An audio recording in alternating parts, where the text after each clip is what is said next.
දැන් ගෑල් ළමේ ලිව්වා. මම මේ කියන්නේ රතු පාට ඇඳන් ඉන්න ගෑල් ළමයට මෙහෙම පුළුවන් නම් රතු පාට ඇඳන් ඉන්න පිරිමි ළමයින්ට කොහොම පුළුවන් වෙන්න ඕන? අපිට පුළුවන් දේම පිරිමි ළමයිව පැත්තකට දාන්න. රතු පාට ඇඳන් ඉන්න පිරිමි ළමේ. දිම බලාගත්තා ගියාකෝ මන් දිහා දැකලා.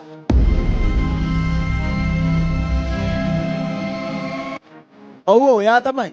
කට්ටිය ගොල්ලනවා. ආයෙන්න. සුදු පුතා.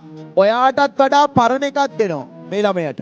එන්න. අපි මෙයාට දෙමු ශුද්‍ර ජීවී සම්බන්ධ කර්මාන්ත පාඩමේ.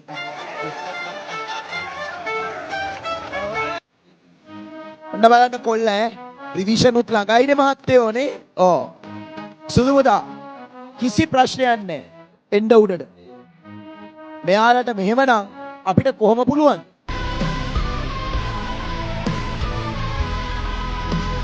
ඔයා ලියලා දාන්න යෝගට් නිෂ්පාදනය කරන බැක්ටීරියාව දෙන්න. අන්න එහෙමයි අපේ ළම. කවදාවත් මීට කලින් පාඩම් කරන්න කියපු නැති එකක් උනත් පුළුවන් වෙන්න ඕන.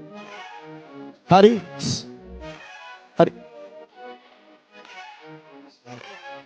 කොහමද කොල්ලගේ වැඩ?